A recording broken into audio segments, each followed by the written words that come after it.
Hello student, हमारी YouTube channel पर आपका स्वागत है। आज का हमारा वीडियो, आज ही उत्तराखंड लोक सेवा आयोग ने एक विज्ञप्ति निकाली है टैक्स एंड रेवेन्यू इंस्पेक्टर की, जो हमारे उत्तराखंड का शहरी विकास विभाग है। उसमें आपके जो तीन के तीन निकाय हैं, नगर निगम, नगर पालिका और नगर पंचायत क्षेत्र के लिए, तो इसमें हम बात करने जा रहे हैं कितने पद हैं, क्या शैक्षिक आहार्यता है, क्या आयु है, आरक्षण का प्रावधान क्या है, और उसके अलावा सबसे इंपॉर्टेंट है इसका सिलेबस क्या है, क्योंकि ये थोड़ा अलग तरीके की प्रकृति में कराया जाने वाला पेपर है।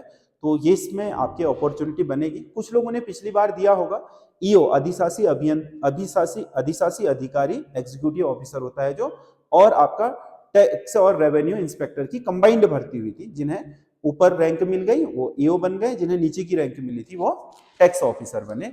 तो इसमें इस बार केवल ये टैक्स ऑफिसर का है, इसमें ईओ के पद नहीं है। तो इसमें लोक सेवा आयोग कुछ अलग तरीके से इसको पेपर करवाता है। तो आवेदन की जो आज ही विज्ञापन प्रकाशित हुआ है 15 जुलाई को, और आवेदन की तिथि भी आज से ही शुरू हो गई है, यानी कि ऑनलाइन आवेदन आप आज से ही कर सकते हो। और आवेदन भरने की अंतिम तिथि 4 अगस्त है। तो आज से 4 अगस्त तक इसमें आप ऑनलाइन आवेदन कर सकते हो, और 4 अगस्त को ही इसमें आपका 4 अगस्त तक ही इसमें अपने ऑनलाइन फीस जमा करनी पड़ेगी। बाकी परीक्षा की कोई संभावित तिथि वगैरह अभी नहीं दी है। तो इसमें जो आपका पद है, सबसे पहले पदों की बात कर ले हैं, और आरक्षण का क्या है, किन किन के लिए ये पद है। तो पद है टोटल इसमें 29 बहुत पद है इसके हिसाब से, क्योंकि कम ही आते हैं पद इसमें। लेकिन अपॉर्चुनिटी बहुत अच्छी है, जो थोड़ा सही तरीके से सिलेबस कवर करके जाएगा, क्योंकि सिलेबस थोड़ा अलग है। तो उसके लिए इसमें बहुत अच्छी अपॉर्चुनिटी है। जो पहले से तैयारी कर रहे हैं लगभग वही है, थोड़ा बहुत इसमें हट करके होगी तैयारी। तो अनुसूचित जाति की 4 हैं, शेड्यूल कास्ट की, उसमें से एक महिला की है और एक राज्य आंदोलनकारी 2 शेड्यूल कास्ट के सामान्य को मिलेगी। अनुसूचित जनजाति में एक ही पद है, वो पूरे उसके लिए ओपन है अनुसूचित जनजाति के लिए। पिछड़ा वर्ग में 5 हैं, ओबीसी में 2 महिला हैं ओबीसी, और कोई आरक्षण नहीं। ईडब्ल्यूएस में 4 हैं, एक जाएगी आपका महिला को, बाकी 3 सामान्य ईडब्ल्यूएस को। और अनारक्षित में है 15 में से 5 महिला हो जाएंगी, एक आपका उत्तराखंड अनाथ को जाएगी, एक कुशल खिलाड़ी को जाएगी। तो 5 2 7 8 सीटें आपके अनारक्षित वर्ग में, जो कोई भी फाइट कर सकता है उसके लिए है। तो ये आपका टोटल 29 पदों में आरक्षण और उसका रोस्टर है। दूसरा, शैक्षिक आहार्यता क्या है, क्योंकि इस पद के लिए आपका शैक्षिक आहार्यता स्नातक मांगी गई है, यानी कि विधि मतलब किसी भी आपके जो विश्वविद्यालय मान्यता प्राप्त, तो उससे अगर आपने किसी भी सब्जेक्ट पर ग्रेजुएशन किया है, यानी कि आप डिग्री होल्डर हो, कोई भी स्ट्रीम हो चाहे वो आप अगर क्या है स्नातक की डिग्री आपके पास है, तो आप इसमें आवेदन कर सकते हैं। आयु सीमा क्या है, आयु सीमा आपका 21 साल से 42 साल है, जो कि आपके सामान्य पदों में होती है। क्योंकि ये इंस्पेक्टर का मतलब यहाँ पर फिजिकल एबिलिटीज नहीं है, कुछ भी योग्यताएं नहीं है। तो इसमें निरीक्षक मतलब सिविल निरीक्षक होता है ये, और इसमें आपका किसी भी फिजिकल नहीं है। तो इसमें आयु सीमा 21 से 42 रखी गई है। जो आरक्षित वर्गों को मिलती है वो ऐड हो जाएगी, किसी को 5 साल मिलती है तो 5 साल, 6 साल मिलती है तो 6 साल, जो भी नियम है आरक्षण का वो उतने साल अपने 42 के ऊपर जोड़ के ले लें। न्यूनतम सबकी 21 ही होती है। तो ये जो आपका आयु सीमा है वो ये। इस पद का नेचर क्या है, काम क्या है, शहरी विकास में 3 तरह की निकाय होती हैं, नगर पालिका, नगर निगम और नगर पंचायत। नगर निगम सबसे ऊपर, बीच में नगर पालिका और नीचे नगर पंचायत। सभी स्वायत्त संस्थाएं हैं। ये आपका 74वें संविधान संशोधन द्वारा स्थापित नगरीय निकाय हैं। जैसे गांव में पंचायती राज है, यहाँ नगरीय निकाय एक्ट है। तो इसमें आपका एक तो सरकार की तरफ से अधिकारी होता है जिसे ईओ बोलते हैं, अधिशासी अधिकारी। एक सरकार की तरफ से, क्योंकि नगरीय निकाय की अपनी एक टैक्स की व्यवस्था होती है, अपनी आय की व्यवस्था होती है, तो विभिन्न तरह के टैक्स लगाती है। सफाई के लिए कर लगाती है, मकान के ऊपर कर लगाती है, या मनोरंजन कर, जो भी अपनी अपनी व्यवस्था में नगरीय निकाय लगाते हैं। तो उन करों का कलेक्शन करना, यानी कि उनकी वसूली करके उसे नगर निकाय के राजकोष में जमा करना, इसका काम है। इसीलिए इसे टैक्स एंड रेवेन्यू, मतलब सरकार के लिए राजस्व और जो आपका कर है उनका कलेक्शन करके उसकी नगर निकाय की आय को बढ़ाना और उसके आर्थिक जो संसाधन है उसे सुदृढ़ करना, ये इसका काम होता है। तो इसका काम केवल टैक्सेशन से संबंधित है। जो भी टैक्स पालिका लगाएगी या नगरीय निकाय लगाएगा, उसका समय समय पर क्या करना, आपका उसको जनता तो लगाना और जनता से वसूल करना, ये इसका काम है। अब बात आती है कि इसे बाहर के लोग भर सकते हैं या नहीं, नहीं भर सकते, क्योंकि ये समूह गौ की परिधि में है।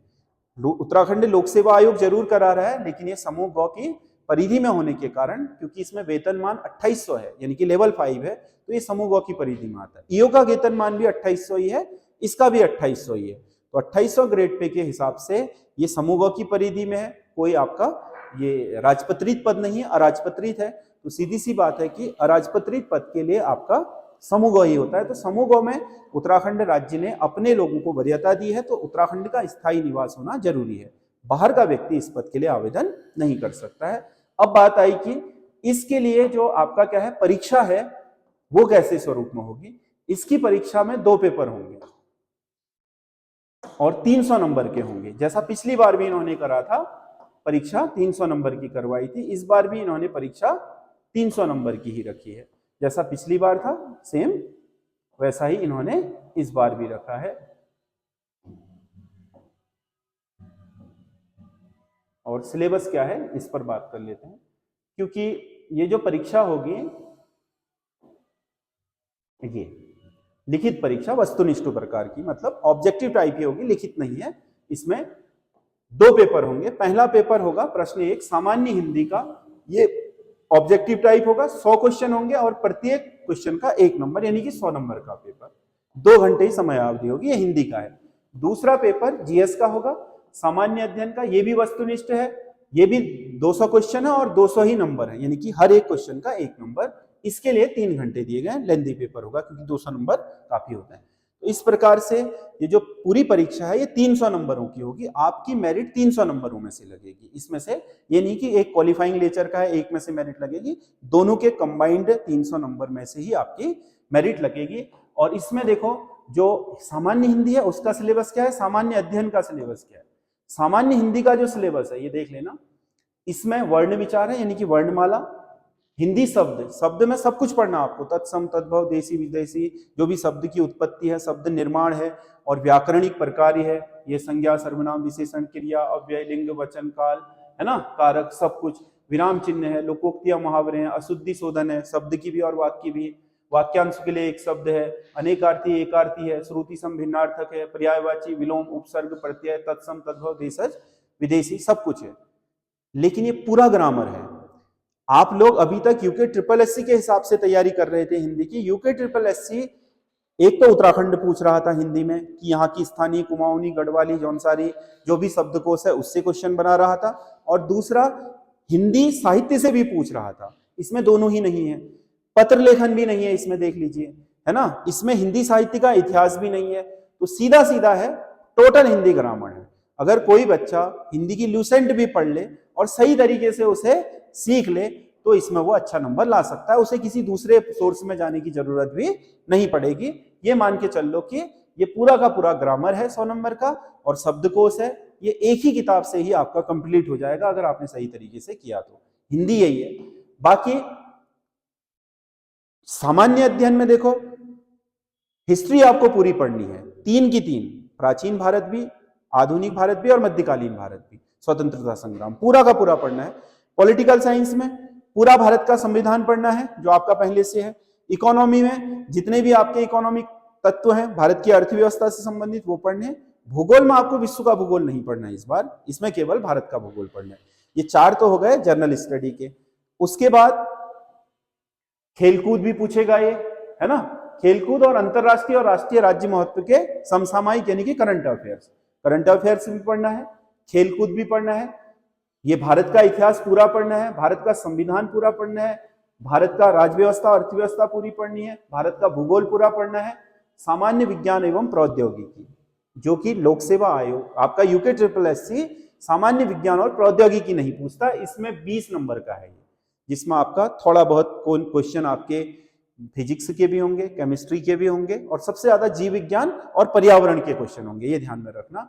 और भारतीय कृषि भी पूछ रहा है। भारतीय कृषि तो वैसे भी भूगोल का एक महत्वपूर्ण चैप्टर है, वो तो आप पढ़ोगे, मिट्टी कैसी है, फसल चक्र क्या है, कौन कौन सी फसलें उगाई जाती हैं, क्या समस्या है कृषि को लेकर के, चकबंदी कानून वगैरह, वो सब आपका कृषि में आ जाता है।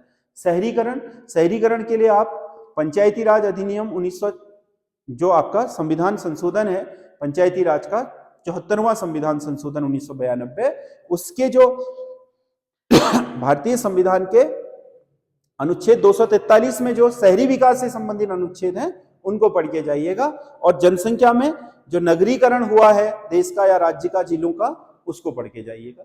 उत्तराखंड पूरा पढ़ना है, इतिहास, उत्तराखंड की संस्कृति, उत्तराखंड का भूगोल एवं जनांकिकी, उत्तराखंड का आर्थिक राजनीतिक विकास, उत्तराखंड के आर्थिक प्राकृतिक संसाधन, सांख्यिकी विश्लेषण, आरेख व रेखाचित्र, ये अलग चैप्टर है। ये स्टैटिस्टिक्स का है, इसमें आपको ग्राफ वगैरह बनाने सीखने होंगे, ये 10 नंबर का है। बाकी सब ये उत्तराखंड तो पूरा ही पढ़ना है, पूरा का पूरा उत्तराखंड में कोई टॉपिक नहीं छोड़ना है। सारे के सारे जो उत्तराखंड आज पढ़ रहे हैं यूके ट्रिपल एससी के लिए भी वही उत्तराखंड में पढ़ना है। जीएस की 4 यूनिट है, वही पढ़नी है। अतिरिक्त यहाँ पर विज्ञान एवं प्रौद्योगिकी और पर्यावरण पढ़ना है। और एक टॉपिक जो 10 नंबर का होगा वो है आपका, या तो टेबुलेशन पूछेगा, इसमें आर्थिकी, आरेख, रेखा चित्र वगैरह पूछ सकता है। यानी कि रेखा चित्र का मतलब जो आपके चार्ट वगैरह होते हैं या फिर ग्राफ होते हैं उनको पूछेगा। तो इसमें कोई डाटा दिया होगा, टेबल दी होगी, उसने आपने ग्राफ में बदलना होगा, या ग्राफ दिया होगा उसकी टेबल बनानी होगी। इस तरीके का आपका न्यूमेरिकल क्वेश्चन आएगा, ये 10 नंबर का है ना। और उससे आंकड़े देगा नीचे, क्वेश्चन न्यूमेरिकल होगा लेकिन आंकड़े आपको ऑब्जेक्टिव टाइप ही बताने पड़ेंगे। जैसा कि उत्तराखंड लोक सेवा आयोग में पीसीएस के द्वितीय पेपर में, यानी कि पीसीएस का प्री में जो क्वालिफाइंग पेपर होता है सीसेट का, उसमें जो आपका सांख्यिकी होती है वहां से पता चल जाएगा आपको, वहां देख लेना आप, उसी से आपका सिलेबस कवर हो जाएगा। हिंदी पूरी ल्यूसेंट से कवर होने वाली है। उत्तराखंड परीक्षा वाणी न्यू एडिशन पढ़ लेना, उसके साथ अगर वो बीएस नेगी वन लाइनर पढ़ रहे हो तो वो भी पढ़ लेना। और जीएस की तो 4 यूनिट आपको करनी है। साइंस एंड टेक्नोलॉजी भी आप उसमें से क्या बोलते हैं, साइंस एंड टेक्नोलॉजी का जो महत्वपूर्ण चैप्टर है वो आप कर सकते हैं। आपका एक तो परीक्षा मंथन का आता है साइंस एंड टेक का, बहुत अच्छा, और एक आप इससे भी कर सकते हैं, इसका भी आ रहा है बेसिक एनसीईआरटी पर आधारित, क्या बोलते हैं, वर्णमाल वाला, उससे भी कर सकते हैं। तो आप बेसिक यूनिटें तैयार कीजिए और ये कीजिए, है ना। इसमें सिलेबस थोड़ा छोटा है, क्वेश्चन ज्यादा है, इसीलिए आप जितना भी सिलेबस कवर करोगे हर चैप्टर से लगभग आपको क्वेश्चन मिल जाएंगे। तो आपकी कवरेज ही ये निर्धारित करेगी कि आप इसमें कितने नंबर ला पाएंगे।